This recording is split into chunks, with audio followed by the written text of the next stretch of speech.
સૌ મિત્રોને જય સોમનાથ. ઓમ નમઃ શિવાય. પ્રિય મિત્રો, તમારો દિવસ શુભ રહે, મંગલમય રહે, શુભકામના. હું બિલીમરાથી જોગીભાઈ વ્યાસ આપ સૌનું આપણી ચોકસમાં પુનઃ હાર્દિક સ્વાગત કરું છું. મિત્રો, આજ રોજ જોઈશું આજનું શુભ પંચાંગ. આજે તારીખ છે 8/4/2026 ને બુધવાર, ચૈત્ર વદ છઠ તિથિ છે.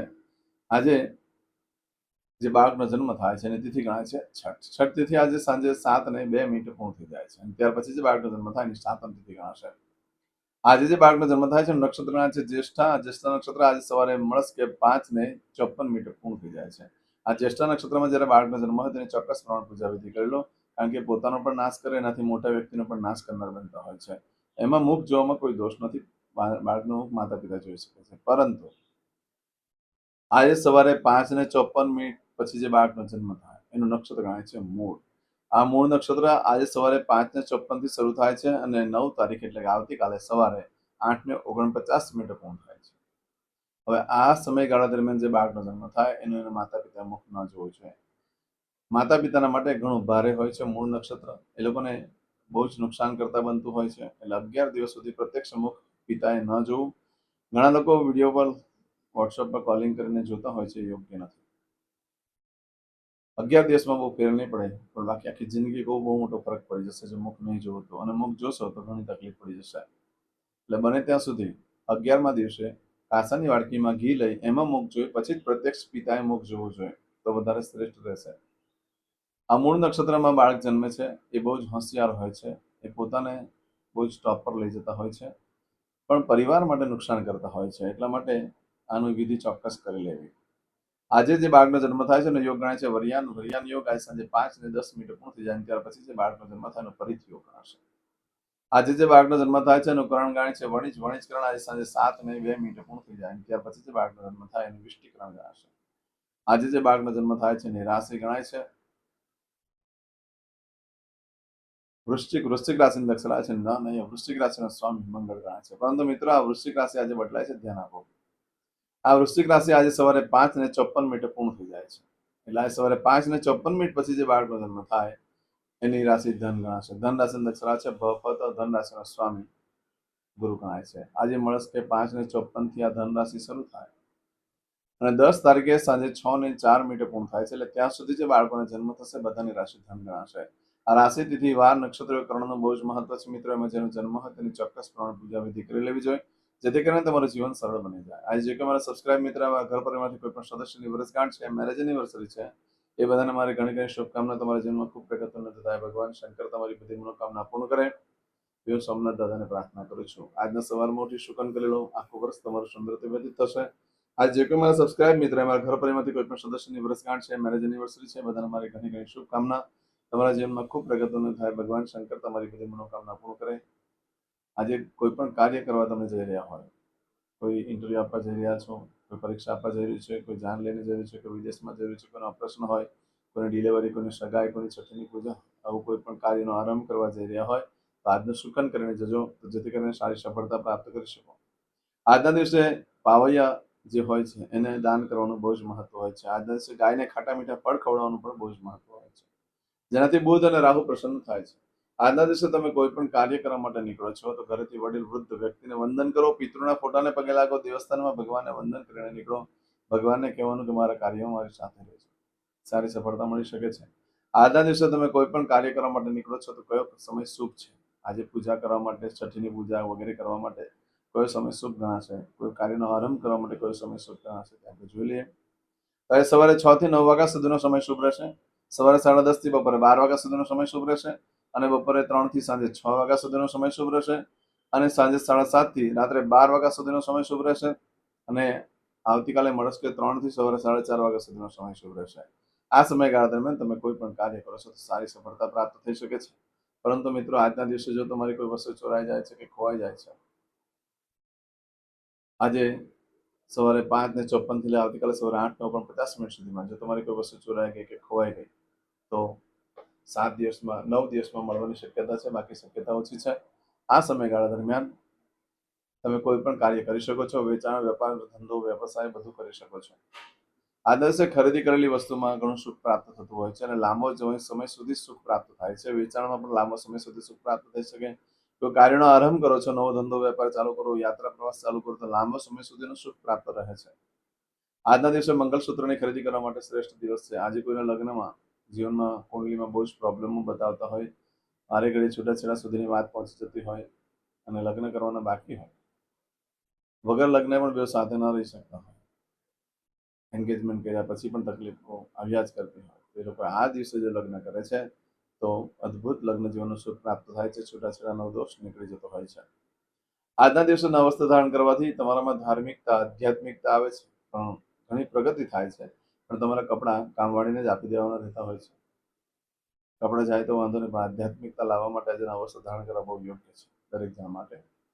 આવું બધું જે ફળ છે એ તમને આજે સવારે 5:54 થી લઈ આવતીકાલે સવારે 8:49 સુધીમાં મળે. પરંતુ મિત્રો એ વસ્તુનું ધ્યાન રાખો, આજે સાંજે 5:10 સુધીનો સમય શુભ રહેશે, બાકીનો સમય અશુભ ગણાશે.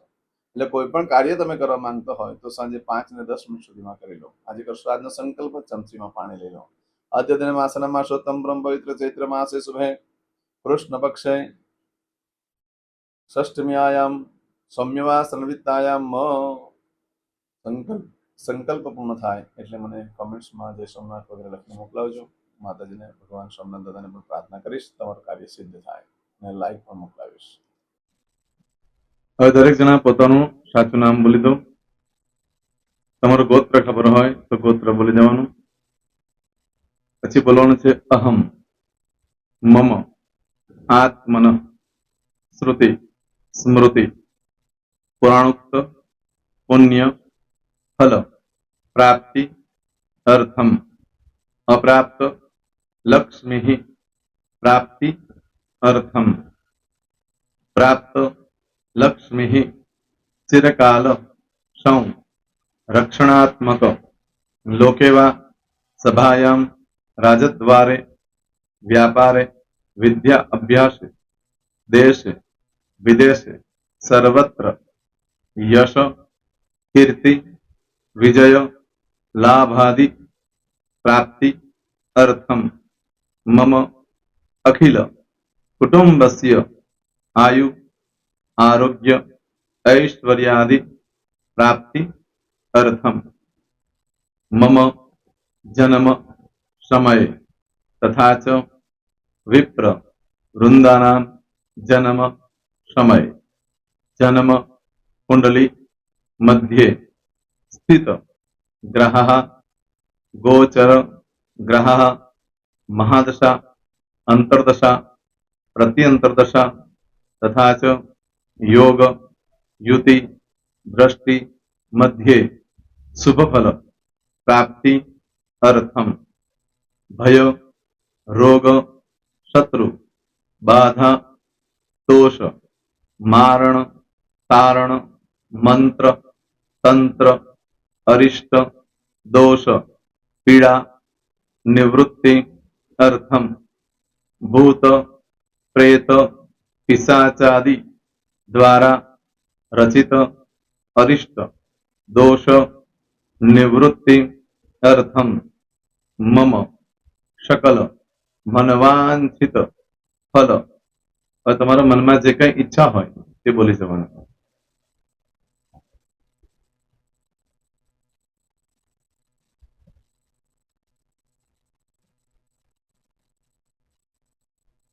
બોલવાનું અનુસારતઃ सकल मनवांछित फल प्राप्ति अर्थम. હવે જે બરકતની પૂજા વાળા છે એ લોકો તો આ બધું બોલવાનું જ હોય છે, એ લોકો માટે કોઈ સ્પેશિયલ નથી. પણ જે લોકોએ હવે જે કહું છું તે લોકોએ જ બોલવાનું, જેના લગ્ન થઈ ગયા હોય એ લોકોએ બોલવાનું છે. મમ દાંપત્ય જીવન મધ્યે સુખાકારી પ્રાપ્તિ અર્થમ પુત્ર પૌત્રાદિ સંતતિ પ્રાપ્તિ અર્થમ. આ સંતાન પ્રાપ્તિ વાળા માટે પણ આવી જાય છે. દીર્ઘ આયુ આરોગ્ય ऐश्वर्यादि પ્રાપ્તિ અર્થમ. તથા ચ હવે જેના લગ્ન નથી થયા તે લોકોએ બોલવાનું. મમ જટટી વિવાહ યોગ પ્રાપ્તિ અર્થમ વિવાહ પશ્ચાત દાંપત્ય જીવન મધ્યે સુખાકારી પ્રાપ્તિ અર્થમ. હવે જે લોકોને સંતાન પ્રાપ્તિ નથી, જે લોકોને સંતાન પ્રાપ્તિ છે કરવી છે એ લોકોએ બોલવાનું મમ દાંપત્ય જીવન મધ્યે સુખાકારી પ્રાપ્તિ અર્થમ તથા ચ દીર્ઘ આયુ આરોગ્ય ઐશ્વર્યાદિ સમન્વિત સંતતિ સુખ પ્રાપ્તિ અર્થમ. હવે જે અભ્યાસ કરી રહ્યા છો છોકરા વિદ્યાર્થીઓ છે તે લોકોએ બોલવાનું છે મમ વિદ્યા અભ્યાસ મધ્યે ઉત્તરો ઉત્તર પ્રગતિ ઉન્નતિ સાનુકૂલતા પૂર્વક દિવ્ય સફળતા પ્રાપ્તિ અર્થમ. હવે જે લોકો વિદેશમાં જવા માંગતા હોય કે સીટમાં જવા માંગતા હોય, મતલબ ભારત દેશની બહાર જઈને ધંધો વેપાર કરવા માંગતા હોય એ લોકોએ, અથવા વિદેશ જવા માંગતા હોય કાયમ માટે, એ લોકોએ બોલવાનું છે મમ જટટી વિદેશ ગમન યોગ પ્રાપ્તિ અર્થમ વિદેશ ગમન કાર્ય મધ્યે સાનુકૂલતા પૂર્વક દિવ્ય સફળતા પ્રાપ્તિ અર્થમ. હવે આરોગ્ય વાળા બોલવાનું છે જેને આરોગ્યની પૂજા આપેલી હોય એ લોકોએ. એમ તો દરેક જણા જ બોલવાનું. બોલો મમ આયુ આરોગ્ય ઐશ્વર્યાદિ પ્રાપ્તિ અર્થમ.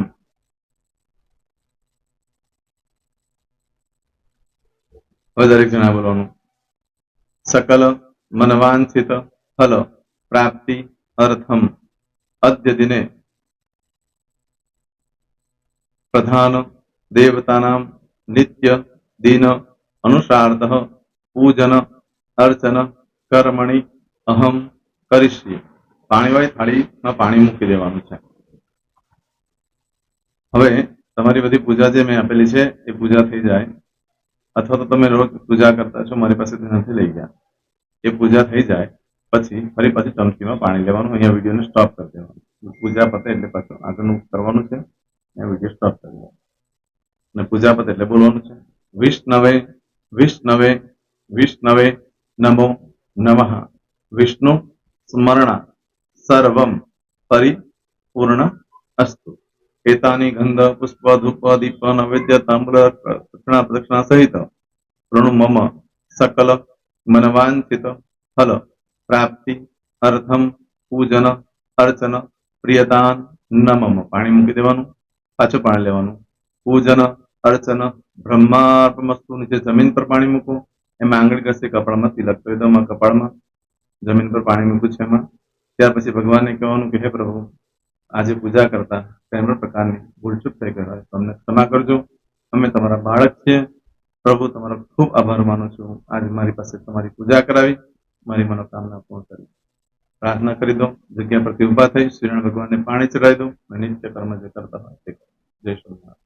તમારો દિવસ શુભ રહે, તમે અને તમારો પરિવાર સુખી રહે, સંપન્ન રહે, સુરક્ષિત રહે એ ભગવાન સોમનાથ દાદાને પ્રાર્થના. તો મિત્રો, તમે મારા વિડીયોને લાઈક ના આપી હોય તો સૌથી પહેલા લાઈક આપી દો, અને ત્યાર પછી જો તમે મારી આ ચેનલ સબસ્ક્રાઇબ ન કરી હોય તો સૌથી પહેલા સબસ્ક્રાઇબ કરી લો અને બેલ આઇકોન ઓલ પર ક્લિક કરવાનું ભૂલશો નહીં, જેથી કરીને સૌથી પહેલા નવી વિડીયો જે કંઈ મૂકું એ તમને મળે. મિત્રો, કંઈ પણ મૂંઝવણ હોય તો મને આ નંબર પર તમે ફોન કરીને પૂછી શકો છો. મારો મોબાઈલ નંબર છે 9825546459. મિત્રો, કોમેન્ટ્સમાં જય સોમનાથ લખવાનું ભૂલશો નહીં. ફરી પાછા નવા વિડીયો સાથે મળીએ. ત્યાં સુધી સૌને જય સોમનાથ.